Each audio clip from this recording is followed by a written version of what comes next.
नमस्ते दोस्तों, आज की हम प्रवेशिका संस्कृत व्याकरण में हम पढ़ेंगे षष्ठी और सप्तमी द्विवचन। ठीक है, षष्ठी और सप्तमी द्विवचन राम शब्द से बनने वाले षष्ठी और सप्तमी द्विवचन में जो रूप बनता है उसके बारे में, है ना। कौन सा रूप बनता है षष्ठी सप्तमी द्विवचन में? रूप बनता है रामयोः। कौन सा रूप बनता है? रामयोः। प्रत्यय कौन सा होता है? ओष प्रत्यय। कौन सा प्रत्यय होता है? ओष प्रत्यय। सोजस मोड से षष्ठी के द्विवचन में भी ओष होता है और सप्तमी के द्विवचन में भी ओष होता है, इसीलिए षष्ठी सप्तमी के द्विवचन में एक ही रूप बनता है रामयोः। जो षष्ठी के द्विवचन में बनेगा वही सप्तमी के द्विवचन में भी बनेगा। इससे पहले इसमें काम में आने वाला जो मोक्ष सूत्र है उसके बारे में पढ़ लेते हैं हम। सूत्र का नाम है ओशी च। ठीक है, ओशी च। दो ही वर्ण है इसके अंदर, एक तो है ओश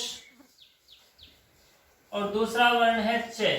ठीक है, ओश तो आपको समझ में आ रहा होगा। ओश मतलब ये जहां पर ओश आता है वहीं पर ये काम करता है, उसके अलावा ये कहीं अन्य पर काम नहीं करता है। एक ही प्रत्यय के लिए इसको बनाया गया है, ओस के लिए, और इसमें लिखा हुआ है ओस। ठीक है, ओसी च का मतलब क्या हुआ? च का मतलब ये किसी की नकल करता है, अनुवृत्ति जिसे कहते हैं, अनुकरण करना, नकल करता है। और ये भाई साहब नकल किसकी करते हैं? जो राम में भे पंचमी चतुर्थी बहुवचन में जो रूप बनाया था उसके अंदर जो सूत्र आया था उसकी ये नकल करते हैं।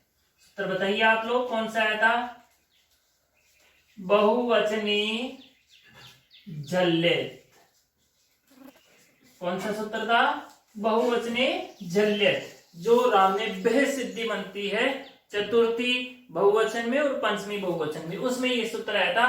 काम क्या किया था इस भाई साहब ने? ठीक है, एक को ए आदेश किया था, जो ए था, जो अंग संज्ञक का जो ए था उसके ए को ए आदेश किया था। तो अनुवृत्ति यानी नकल करता है, इसकी नकल की इसने उसी चने, तो ये भी सीधा सा है कि ये भी ए को ए आदेश ही करेगा, क्योंकि ये बहुवचने झल्लित की नकल करता है। जो बहुवचने झल्लित करता है वही ओसिचा करता है। इसका मतलब बहुवचने झल्लित ए को ए करता है, तो ये भाई साहब भी ए को ए करेंगे। लेकिन इनकी कंडीशन ये है कि मैं सिर्फ ओष प्रत्यय में ही करूंगा, इसके अलावा नहीं करूंगा। ठीक है, इस सूत्र की वृत्ति पढ़ते हैं। वृत्ति में लिखा हुआ है अतो अंगस्य एकारः। सीधा सीधा लिखा हुआ है कि जो अत होगा, अंग संज्ञक का जो अत होगा अंत में, ठीक है, अंग संज्ञक कौन है यहाँ पे? राम। अंग संज्ञक कौन है यहाँ पे? राम। राम का अंग संज्ञक के ए को ए आदेश होता है। अंग संज्ञक के ए को ए आदेश होता है ओष प्रत्यय परे रहते। ये भी लिख लेते हैं हम, ओष प्रत्यय परे रहते। अगर ओष प्रत्यय है बाद में और उस तो ए को ए आदेश हो जाता है, और यही काम बहुवचने झल्लित ने किया था। और इस तरह से यहाँ पे रूप बनती है रामयोः। रामयोः को हम बनाते हैं, एक बार देखो। सबसे पहले राम शब्दार्थ रहेगा, प्रातिपदिक संज्ञा हो जाएगी। राम शब्द से कौन सी संज्ञा हो जाएगी? प्रातिपदिक संज्ञा। प्रातिपदिक संज्ञा होने के बाद में यहाँ पे सूत्र आ जाएगा। प्रातिपदिक संज्ञा होने के बाद में वही बड़ा वाला सूत्र अपना, बड़ा भाई साहब, ठीक है, वो आ जाएगा यहाँ पे सोजस माउट। ये भाई साहब आ जाएंगे। मैंने तो छोटा किया है इनको, आप बड़ा ही करना है इनको जब तक आपको पूरा लिखना नहीं आ जाए। स्वजस माउट इत्यादि ना सूत्रेन। इस सूत्र से क्या हो जाएगा? देखो, इस सूत्र से षष्ठी और सप्तमी के द्विवचन में ओष प्रत्यय। ठीक है, षष्ठी सप्तमी द्विवचने, षष्ठी और सप्तमी के द्विवचन में कौन सा प्रत्यय हो जाएगा? ओष प्रत्यय। कौन सा प्रत्यय हो जाएगा? ओष प्रत्यय। ओष प्रत्यय होने के बाद में यहाँ पे कंडीशन क्या होगी? राम तो पहले अपने पास था ही, राम प्लस ओ स इत्यत्र, राम प्लस ओस इत्यत्र। अब सूत्र आ जाएगा यहाँ पे कौन से वाला? ओसीचय। ओसीचय क्या कहता है? देखो इधर अकारांत शब्द है, इधर ओष प्रत्यय है। अगर ऐसा होता है तो जो अकारांत होगा, जो अ होगा, मैं उसको ए आदेश कर देता हूं। सूत्र लिखेंगे हम ओसीचय इति सूत्रेण अस्थानी ए कृते। ए के स्थान पर ये कौन सा आदेश कर देता है? ए आदेश कर देता है। ए के स्थान पे ये यहाँ पे आदेश हो जाएगा ए आदेश। ए आदेश होने से यहाँ पर कौन सा बनेगा?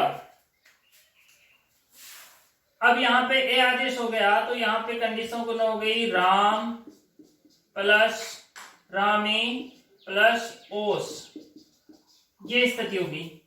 ठीक है, इत्यत्र रामे प्लस ओस स्थिति होने पर यहां पे सूत्र आ जाएगा अपने, बताइए आप, जो अयादि संधि में आता है। इधर ए है, इधर ओ है, तो ए के स्थान पे कौन सा आदेश होगा? ए, जो सूत्र हमने पूर्व प्रवेशिका कक्षा में पढ़ा था, 9वीं कक्षा में, एचो अये वायाव अयादि संधि करता है। ठीक है, ये ए को अगर ए के बाद में कोई स्वर हुआ तो उसको अये आदेश कर देता है, ऐसे ए को अये आदेश करता है। ठीक है, तो यहां पे हम लिखेंगे इति सूत्रेण ए स्थाने, राम का जो रामे का जो ए है इसके स्थान पे, राम का जो ए है उसके स्थान पे ए स्थाने कौन सा आदेश होगा? अये आदेश कृते, अये आदेश हो जाएगा। तो यहां पे बन जाएगी रामय प्लस ओस, रामय प्लस ओस। यहाँ पे ये हलंत है तो ओ इसके अंदर मिल जाएगा, तो यहाँ पे बन जाएगी रामयोश। ठीक है, इत्यत्र अब आपको समझ में आ ही गया होगा कि आगे क्या करना है। स को र करना है, र को विसर्ग करना है और बन जाएगा रामयो। ठीक है, इत्यत्र ससजसोरु। ठीक है, स स्थाने रुकृते, आप लिख लेना इसमें इति सूत्रेण वगैरह को, स स्थाने रुकृते। फिर आ जाएगा सूत्र कर अवसानयो विसर्जनीय।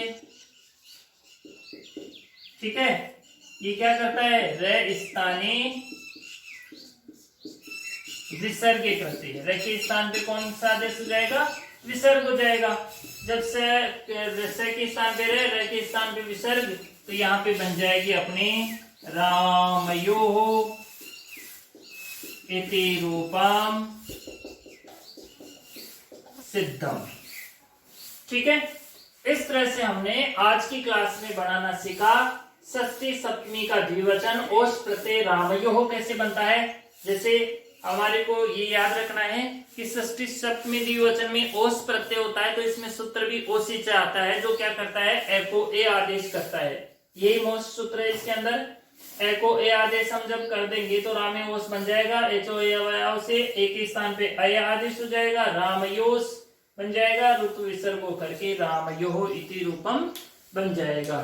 ठीक है, तो आप इसका स्क्रीनशॉट ले लीजिए ताकि आप अच्छे से इसको अपनी नोटबुक में उतार सकें। धन्यवाद।